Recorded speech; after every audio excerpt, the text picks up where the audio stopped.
అందరికీ నమస్కారం. Welcome to our Madan TV news channel. BC Janardhan Reddy గారి సతీమణి ఇందిరారెడ్డిని మొన్న 22వ తేదీ మన కాశ్మీర్లో పెహల్గాన్ అనే ప్రదేశంలో, ఆ ప్రదేశం చాలా చాలా సుందరమైన ప్రదేశం, అది చాలా పర్యాటక ప్రదేశం. అది చాలా మంది దేశ విదేశాల నుంచి కూడా అక్కడికి వచ్చి చూడడానికి, ఆ సుందరమైన ప్రదేశాన్ని చూడడానికి ఒక పర్యాటక ప్రాంతంగా అది ఉంది. అక్కడ చూడడానికి చాలా మంది, లక్షల మంది పర్యాటకులు వస్తుంటారు. అక్కడ మన దేశంలో కాశ్మీర్లో పహల్గాన్ లో ఇలాంటి ఉగ్రవాదం వచ్చి అక్కడ పర్యాటకుల్ని అతి దారుణంగా, ఎంత దారుణంగా అంటే ఒక భార్య ముందు ఒక భర్తను చంపుతూ ఉంటే ఎంత దారుణమైన పరిస్థితితో ఒక్కసారి మనం ఊహించుకుంటే కూడా చాలా బాధాకరమైన విషయము. దీన్ని నేను ఖండిస్తున్నాను. ఇలాంటి ఉగ్రవాదానికి ఎవ్వరు ఎంకరేజ్, ఏ దేశమైనా సరే దీన్ని ఎంకరేజ్ చేయకూడదు. పాకిస్తాన్ మాత్రము ఇలాంటి వాటిని, ఉగ్రవాదాన్ని పెట్టి పోషిస్తుంది. దీన్ని మనం అందరం కూడా ఖండించాలి. మన దేశం వాళ్ళము అన్ని దేశాలు కూడా ఖండించాలి ఉగ్రవాదాన్ని.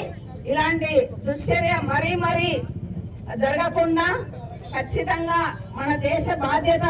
దీన్ని ఇలాంటి ఎంకరేజ్ చేయకుండా ఉండాలి.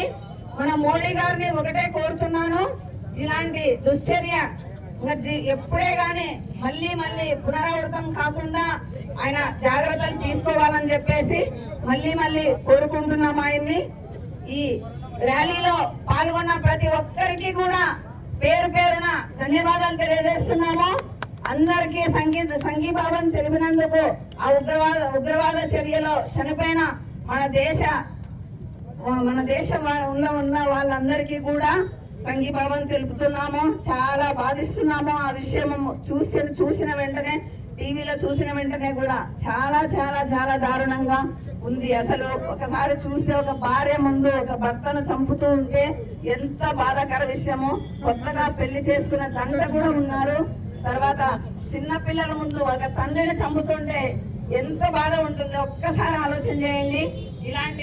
ఇలాంటి వాటిని మనము ఎప్పుడే గాని మనము ఎక్కడ జరగకుండా కూడా మన దేశం ఒక పౌరులుగా మన బాధ్యత ఇది.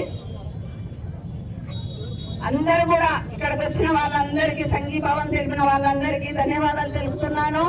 భారత్ మాతాకి, హిందూ ముస్లిం ఉగ్రవాదం పాకిస్తాన్. ధన్యవాదాలు.